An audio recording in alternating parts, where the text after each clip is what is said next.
São 8h32 aqui na Folha FM. Eu sou Marco Antônio Rodrigues, ao lado do Arnaldo Neto, e estamos conversando com o professor Jurandir Gonçalves de Oliveira, com a Aline em torno do evento Pint of Science, que é uma coisa extremamente interessante, atrativa, e eu tenho certeza que o ouvinte da Folha FM que for participar e for visitar vai sair encantado.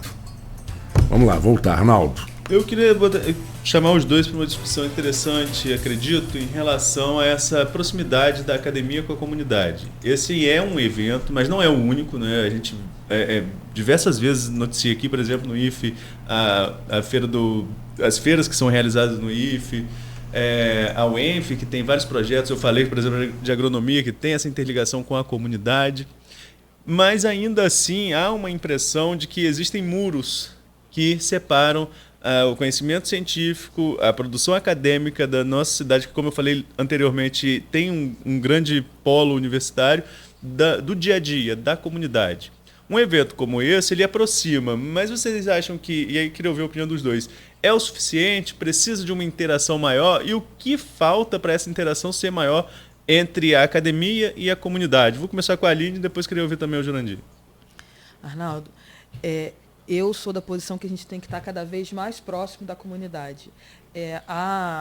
O Pint of Science é um evento, mas a gente precisa de ter cada vez mais. Eu acho que esse muro, né, eu me recordo, né, anos atrás, quando cheguei na UENF, a gente não tinha, né, nem a grade que a gente tem lá hoje, né, foi necessária em algum momento, mas era representativo, né, um projeto do Darcy Ribeiro, né, lá de trás, exatamente porque a universidade ela não pode ter muros, ela tem que acolher a todos. E ela, não só isso, ela tem que receber, mas ela também tem que ir até a sociedade. Então, eu penso que a relação com as escolas é extremamente importante, a ida dos cientistas nas escolas, né, trabalhar esse processo que a gente falou aqui, né, de retomar a experimentação nas escolas. Se as nossas escolas não têm recurso, vamos usar a ciência para trazer experimentos de baixo custo para as escolas.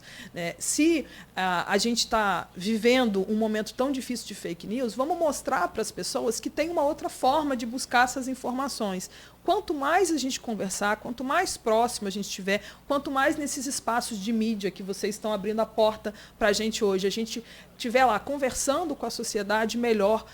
A gente viu, né, na pandemia, né, naquele momento onde a gente precisou de distanciamento, as universidades indo para as mídias sociais, era um espaço que até então a gente não estava tão presente, né, professores no YouTube, e eu penso que é esse o caminho. Quanto mais, melhor. Né, tá lá dentro das atribuições das instituições de ensino superior, que é onde a gente faz mais pesquisa no país. Né? A maior parte da pesquisa é feita aí nas universidades, nos institutos federais, que a gente tem que ter essa conversa com a sociedade. Então, eu penso que quanto mais, melhor. Esse é um e a gente precisa de mais. Bom, essa é uma forma, né, de fazer o contato da academia com a sociedade, né, o Pint of Science. Mas a gente tem outros canais. A universidade tem programas de extensão, né? Tem muitos projetos de extensão. Vocês devem já ter recebido aqui colegas lá da UENF falando sobre programas de extensão. Sempre. A gente tem a Semana do Produtor Rural. Essa Semana do Produtor Rural acontece desde 2005. Eu participo dela, eu ofereço 2 cursos, desde o primeiro evento que aconteceu em 2005. Só não tivemos, nos 2 anos da pandemia, a gente não teve a Semana do Produtor Rural. Esse ano teve, geralmente nas férias de meio do ano, julho, agosto, que acontece a Semana do Produtor Rural. Não me recordo agora quantos cursos a gente teve, mas é coisa de mais de 50 cursos que são oferecidos. Cursos que paga, acho que R$10, você faz inscrição em 3, 4 cursos. Para o produtor rural, para a dona de casa, para quem tem uma quitanda, tem N cursos que a sociedade, né, a população pode fazer, pode acompanhar dentro da universidade. Pode e deve, né? Porque o ensino e conhecimento nunca é demais. E você pode aplicar todos esses conhecimentos, às vezes até no seu dia a dia, na sua casa e também no seu negócio, o que é fundamental para melhorar. Não vai piorar em nada, ao contrário, só vai melhorar. Pelo contrário. A gente sempre fala dessa questão da interação, né?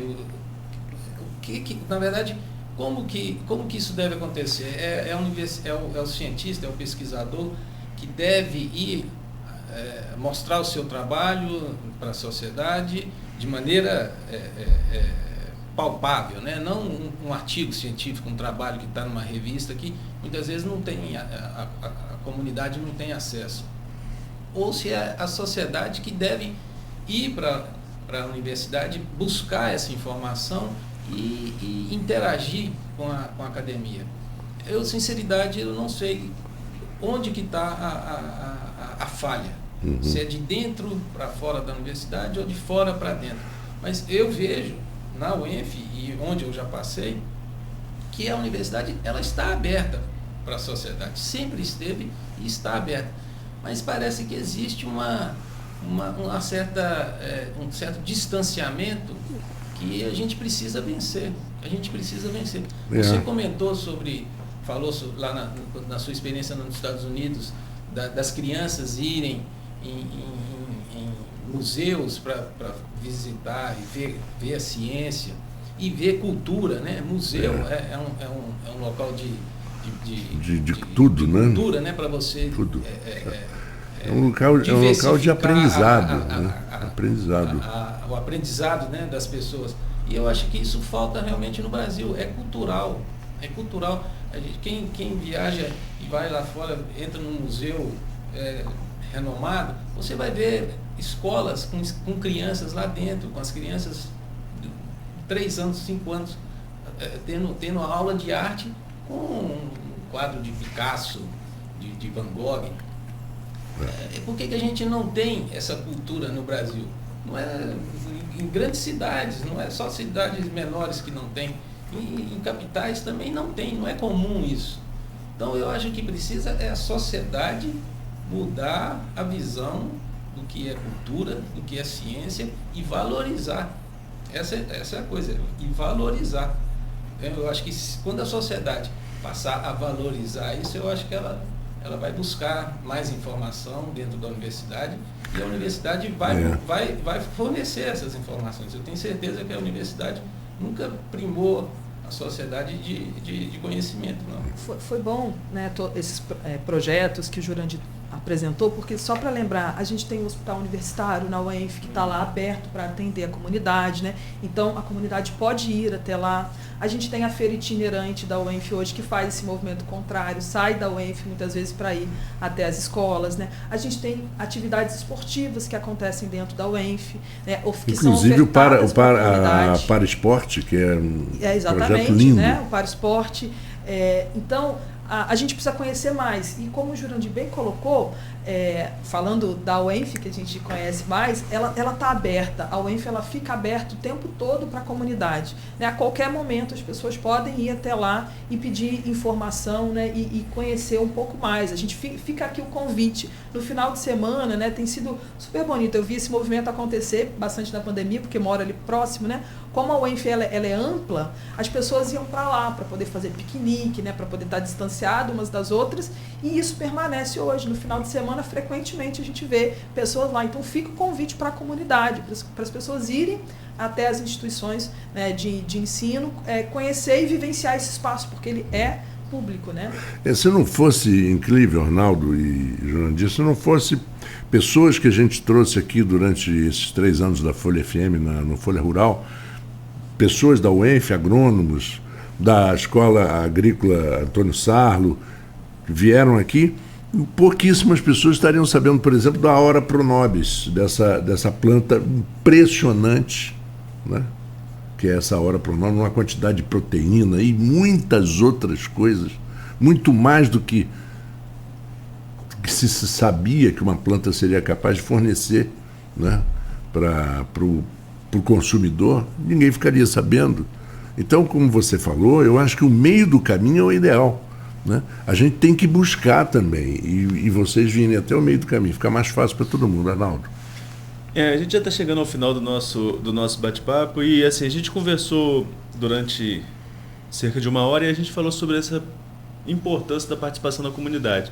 Mas a gente sabe que isso, como vocês mesmos colocaram, é uma questão cultural e nada melhor do que começar a implantar uma nova cultura do que com as crianças. Vocês tentam essa proximidade, por exemplo, com as escolas da rede pública? Um evento como esse, teve alguma tentativa, alguma tratativa para que os alunos pudessem participar? É algo a se pensar para depois? Ou o perfil é diferente, até por ser em bar, por ser uma coisa mais informal para adulto? Como que vocês tratam esse? E quais as formas a gente também pode fazer para trazer a criança em outros momentos, se esse não for mais adequado? Então, é uma excelente pergunta, Arnaldo. A gente está fazendo agora o Pint of Science, mas exatamente por uma demanda da população durante a pandemia, que estava todo mundo remoto em casa e o evento continuou acontecendo, a gente teve uma edição que foi chamada de Pint of Milk, que foi voltado para a criança, teve esse olhar para a criança mesmo. Por enquanto, esse evento ele não voltou a acontecer ainda, mas a gente já fez uma adaptação dele aqui do Brasil, que chama ABC Ciência, ele aconteceu no primeiro semestre. E agora, no Pint of Science, a gente entrou em contato com professores de escola, sim, para que eles tragam seus alunos, né, no evento, e alguns, né, por exemplo, de escolas técnicas, né, já vão trazer, porque aí já tem a maioridade, e os demais a gente sugere que venham com os pais, né, por conta do ambiente. Mas a gente, né, em outros momentos, já teve escolas apoiadoras, né, a gente tem o Instituto Federal aí que apoia o evento também, que pega esse segmento do ensino básico, né, com o ensino técnico, e a ideia está cada vez mais próxima, atendendo mais, né, a essas crianças, né, não só o adulto, mas manter essa curiosidade viva. Né? São 8h44, Marco, a gente vai caminhando para o final do programa, só para encerrar. Eu queria ouvir a opinião dos dois em relação... A gente citou muito aqui a pandemia. Nós aqui na rádio, por exemplo, nós tivemos que acelerar um processo que seria inevitável, né? Tecnológico. Por exemplo, nós ficamos 2 anos no ar com entrevistas por videoconferência. Agora voltamos ao presencial, é quase como um presencial híbrido, né? Às vezes a gente faz por videoconferência, às vezes aqui, enfim. Mas nós aceleramos um processo que um dia iria chegar. Vocês, no meio acadêmico, como que foi o impacto dessa aceleração desse processo da tecnologia, tendo que utilizar mais recursos tecnológicos nesse momento da pandemia? E o que vocês acham que ficou como legado desse período do uso dessas tecnologias devido à pandemia? Você quer começar? Eu acho que no âmbito da ciência, a gente aprendeu a encurtar as distâncias, né, com as ferramentas tecnológicas. Hoje, congressos que ficavam muito limitados, às vezes, a participação somente dos professores, a gente tem mais alunos envolvidos, porque a maioria dos congressos eles têm acontecido híbrido, não que um substitua o outro, mas abre mais possibilidades, aproxima as pessoas. A ciência, ela sempre foi pensada de maneira global, mas eu entendo que agora ainda mais, né, as parcerias internacionais elas ficaram ainda mais fortes, mais robustas após a pandemia, porque é muito frequente agora a gente fazer reuniões por videoconferência. Antes elas não eram tão comuns, né? E penso que até no âmbito da educação mesmo, das instituições aí de ensino superior, a gente tem um crescimento, né, da educação à distância, mas a possibilidade de oferecer algumas disciplinas. Então, o aluno está aqui, mas ele pode fazer uma disciplina em outra instituição, ele pode fazer um curso fora do país, né, mesmo aí de maneira remota. Então, eu penso que esse legado ficou, né, e a chegada, principalmente, das instituições nas mídias sociais. Eu acho que a gente tinha uma resistência, porque é um formato limitado, o cientista normalmente ele aprofunda, mas é um espaço que a gente precisa estar presente também. Então, eu acho que tiveram muitas perdas, obviamente, mas foram muitos ganhos também. Eu acho que acelerou, né? O Arnaldo citou essa palavra. Acho que o que aconteceu foi isso, né? Acelerou um processo que estava caminhando, que a gente sabe que a tendência ia acabar levando para isso. Na questão do ensino, eu acho que, em alguns aspectos, foi um problema. Quer dizer, foi um problema menor. Né? Seria um problema se a gente não conseguisse continuar as aulas, porque não podia se reunir presencialmente. mas no ganho do aluno, eu acho que foi aquém do que poderia ser presencial. Então, tem algumas matérias, tem algumas disciplinas que é possível você fazer online com a mesma qualidade. Mas outras não, né? É muito difícil. Aula de laboratório, impossível. É impossível. A gente tinha aula de laboratório que era simplesmente o aluno ver. Né? Uma coisa que ele poderia ver na casa dele, em qualquer lugar, mas também ele não tinha como absorver aquele conhecimento como é na forma presencial. Mas é óbvio que, para as condições que a gente estava, foi a melhor solução. Não tem a menor dúvida que foi muito melhor do que se tivesse todo mundo ficado parado 2 anos. O ensino à distância, que já existe há 20, 30 anos, cresceu demais. Desenvolveu o que não esperava desenvolver. Né? E não tem retorno. Né? Aquelas coisas que vão e não voltam mais. Né? Outras coisas que eu ouvi muito nesse final de semana que eu estive no Rio, um amigo com uma agência de publicidade com 40 funcionários, hoje ele é a mesma agência de publicidade, ele continua com 40 funcionários, mas a agência dele de um andar passou a ser uma sala. Entendeu? Os custos dele com luz, com tudo, diminuíram quase para 10%. A maioria dos seus funcionários trabalham de casa, rendem muito mais, e ele falou assim, e eu não tenho hoje uma coisa que eu tinha demais, que era a fofoca no trabalho, que era o mau relacionamento, a influência às vezes de alguém olhando o outro. Isso acabou. Então não tem retorno, não tem volta. O que vocês acham? Muita coisa realmente não tem. Mas numa agência de publicidade também, às vezes falta aquele estalo criativo, né? Sim, quando um canta uma coisinha, o outro pega no exato, a reunião... Não substitui, né? Não substitui nunca. As ferramentas se complementam, né? Se complementam. Mas foi um passo importante, até mas para a gente ter mais acesso. Né? Mas é que nem a história de uma redação de jornal. O barulho da redação de jornal é fundamental. Se for muito silencioso, ninguém consegue trabalhar. Não, está faltando aquele barulho, está faltando a bagunça. Mas tem uma coisa, um comentário. Quando a Aline comentou das reuniões, né? Quando a gente faz uma defesa, por exemplo, na universidade, uma defesa de mestrado, uma defesa de doutorado, costumava vir um pesquisador de fora. Era obrigação, né? É uma lei, na verdade, uma norma do curso que tem que trazer um pesquisador de fora para participar da banca de avaliação daquele trabalho. Uhum.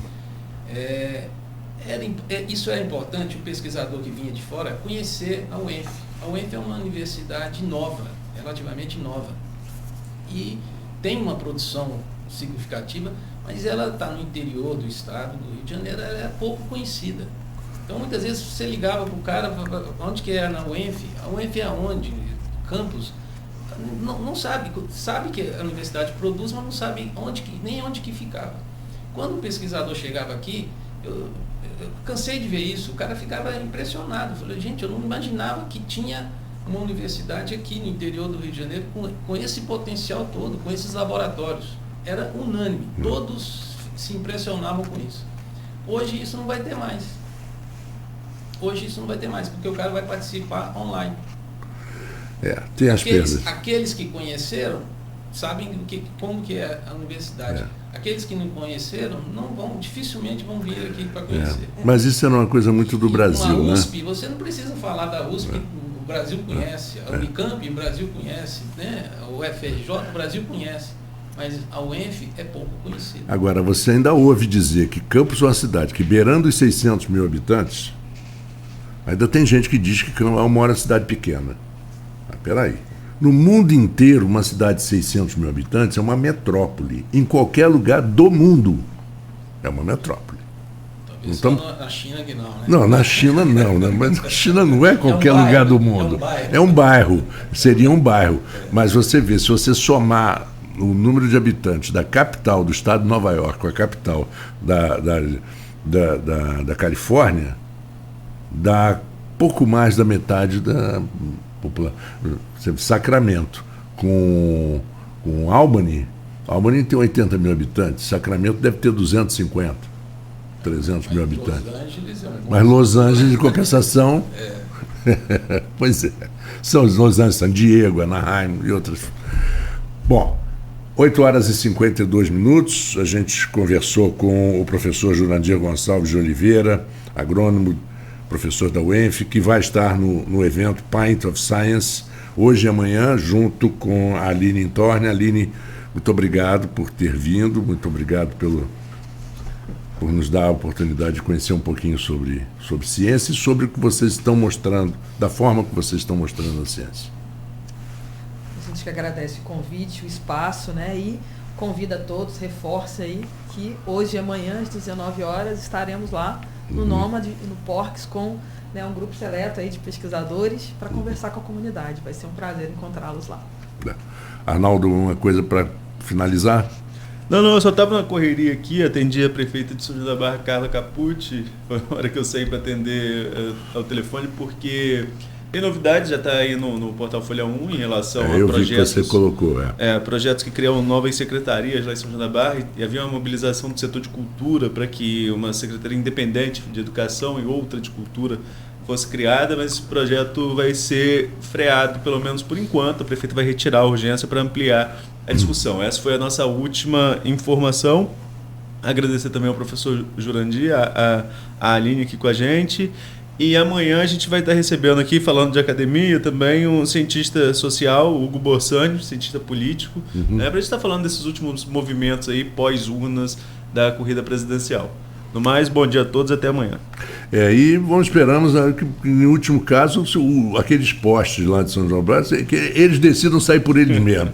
Não esperar a justiça, esperar ninguém. Sabe de uma coisa, eu vou embora daqui. Bom, Folha no Ar volta amanhã, oferecimento de Laboratórios Plínio Bacelar, também da Clínica Proteus, Serviços de Saúde e Medicina Ocupacional, qualidade certificada 9001-2015. Unimed, cuidar de você, seu plano. Plínio Bacelar Vacinas e com o apoio da Green Energia Solar. Até amanhã.